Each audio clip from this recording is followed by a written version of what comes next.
Bonjour, c'est Elisandre. Alors, as-tu envie que les choses bougent de l'intérieur et dans l'immédiateté? Eh bien, c'est ce que je te propose, de retrouver cette puissance d'être, ce génie d'être, lors des dimanches de contes et biodanza que j'organise dans le 24 à Plazac. Et donc, si tu habites dans les environs, dans le département ou limitrophe, eh bien, je t'invite à venir découvrir cette proposition. Je suis facilitatrice de biodanza depuis une éternité, voilà, plus de 20 ans en fait. Et ma spécificité, puisque à côté, j'accompagne au changement de vie, au changement d'histoire avec les contes. Ma spécificité en biodanza, c'est d'y amener donc un conte à chaque session pour tout en régénérant son corps, tout en dynamisant son organisme, tout en le régénérant, et régénérer également son esprit et sortir de ces programmes de conditionnement que nous avons imprimés dans notre cerveau pour ouvrir à qui nous sommes vraiment, des êtres des êtres puissants, des consciences infinies, sur lesquels se sont refermés toutes sortes de couvercles qui nous enferment dans le temps, enfin voilà, toutes sortes d'inversions qui ont été faites par les gouvernements au cours des siècles et des millénaires, qui ont fait de nous des esclaves et qui nous contraignent dans des situations qui ne sont absolument pas naturelles. Et c'est pour ça d'ailleurs qu'on s'est coupé de la nature en général, donc de notre nature à nous. Il faut bien voir que la coupure avec la nature extérieure, très logiquement, est la coupure avec notre nature. Et nous pouvons voir à quel point la nature extérieure, voilà, le monde dans lequel on vit est puissant, nous pouvons le voir, et donc il faut bien comprendre que nous avons la même puissance.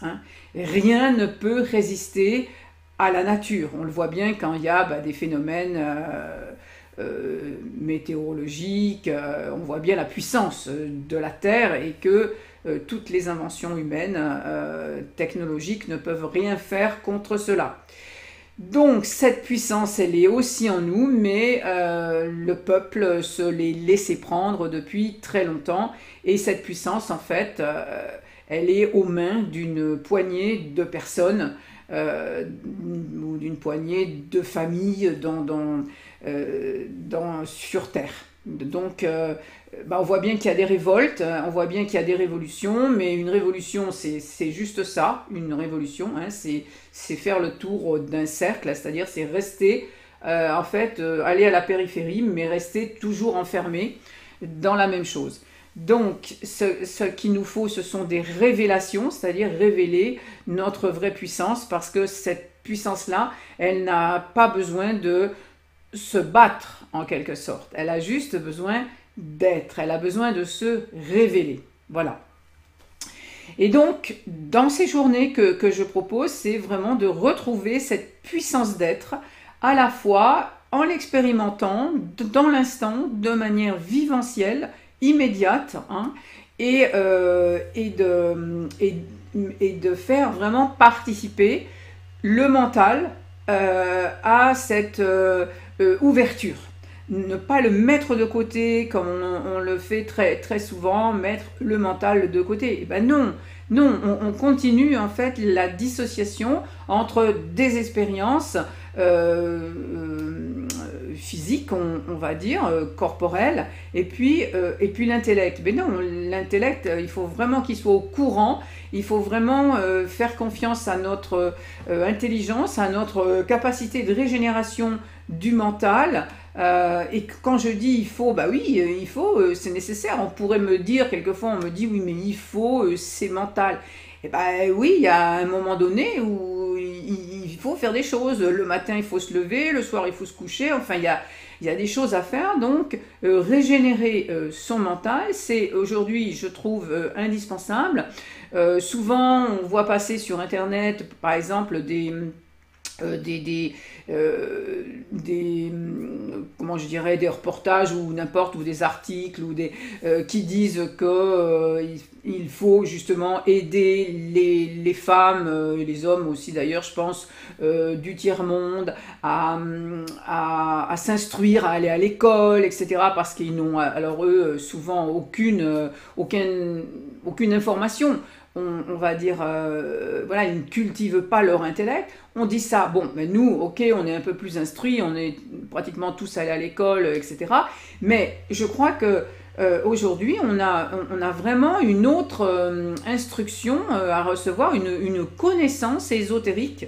Voilà, on a des connaissances ésotériques à intégrer, hein, pour avoir une vision bien plus globale de notre vie et de comment on a perdu nos capacités, comment on a perdu notre vie, comment on a vendu notre âme au diable. Alors il faut retrouver l'âme agit. Vous voyez ce que je veux dire, hein? La magie, c'est l'âme qui agit, c'est-à-dire c'est vraiment cette puissance intérieure qui se réveille et qui s'exprime et qui remet de l'harmonie. Hein. Alors, en remettant cette harmonie en soi, ben, l'harmonie, on la remet à l'extérieur. C'est un prolongement à l'extérieur. Hein. Donc, au lieu de subir cet extérieur, excusez-moi, eh ben, c'est l'initié. Hein. L'initié, c'est-à-dire être une initiée. Et qu'est-ce que c'est une initiée? C'est quelqu'un qui part de l'intérieur, tout simplement. Hein. Donc, comme dans le conte du petit chaperon rouge, par exemple, on voit le petit chaperon rouge qui est englouti par le loup, ben, c'est une initiation. Ce conte, il veut dire quoi? Que le petit chaperon rouge, au lieu d'être soumise aux injonctions de sa mère qui lui dit tu feras comme ci, comme ci, comme ci et comme ça, hein, parce qu'elle-même, bon ben voilà, elle est aussi conditionnée. Bon donc au lieu d'être soumise à sa mère, eh bien elle ose prendre un chemin de traverse. Hein. Je prends souvent cet exemple du conte parce que bah, il est quand même très significatif. Hein. Il est dans sa simplicité très puissant d'explication, voilà. Hein.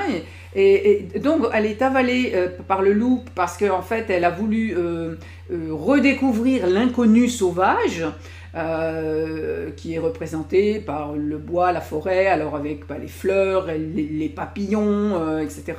Voilà, elle a voulu redécouvrir l'inconnu sauvage, elle a osé, elle a cette audace donc de revenir à elle-même en quelque sorte, et donc c'est symbolisé à un moment donné par le fait, là elle y va à fond, hein, une fois qu'elle a traversé la forêt, etc., eh bien elle est carrément engloutie par le loup, elle est engloutie dans le noir, donc hein, c'est l'œuvre au noir, hein, elle plonge dans le noir, c'est-à-dire elle plonge dans son inconnu sauvage, et le loup représente son inconnu sauvage, et donc vous voyez bien qu'on a très peur, puisque bah, le loup dans l'imaginaire c'est toujours un animal qui fait peur, etc., bah, parce qu'il représente l'inconnu sauvage, tout simplement. Autrement c'est un animal exactement comme un autre qui vit innocemment sa vie de loup. Mais il représente cet inconnu sauvage dans nos contrées où il n'y a pas de lion, de tigre, etc. Et donc, c'est une initiation, elle va dans son inconnu sauvage, c'est-à-dire dans sa nature profonde, en quelque sorte. Elle va dans le noir, et il est dit dans le conte qu'elle en ressort plus brillante que jamais, parce qu'elle est allée chercher la vraie lumière. Et la vraie lumière, elle est dans l'invisible. C'est pas la lumière phénoménale extérieure, hein. C'est une lumière qui est invisible. Donc, alors on a la sensation de plonger dans le noir, mais en réalité, on plonge dans sa vraie nature. Et alors évidemment, il y a un chasseur dans le conte, il y a un chasseur qui est là pour la sortir de là. Ben oui, en nous, il faut avoir un chasseur aussi qui ne nous fasse pas tomber dans n'importe quel piège ou quand on n'est pas encore préparé, on va dire.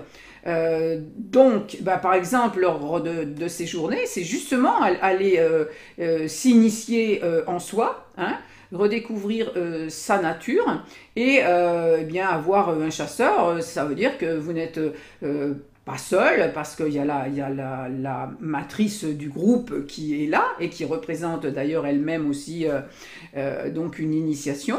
Et puis il y a moi en l'occurrence qui facilite le processus. Hein, donc voilà, c'est organisé pour que ça se passe bien. C'est pas un bizutage où on fait n'importe quoi. C'est une initiation progressive et puis qui évidemment peut se prolonger sur plusieurs journées parce qu'on y va bien sûr par couches successives. Et les contes font exactement la même chose en fait. La progression qu'il y a dans un conte, c'est quelque chose depuis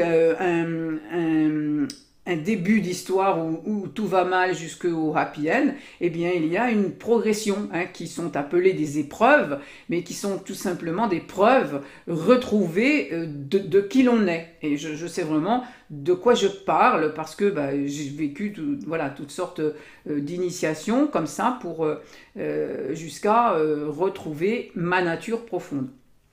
Bon, eh bien donc je vous donne rendez-vous à ces dimanches. Parlez-en autour de vous. Le prochain dimanche, c'est le 16 décembre. Mais voilà, il y en aura un par mois, à condition bien sûr que ça soit quelque chose que vous vouliez faire et qu'il y ait du monde. Parlez-en, venez découvrir et voilà. Donc je vous dis merci de m'avoir écouté. À très bientôt et en danse, voilà, peut-être. Si ça vous parle, si vous avez envie d'aller directement dans votre technologie interne, parce que c'est la technologie du miracle. À bientôt, c'était Elisandre.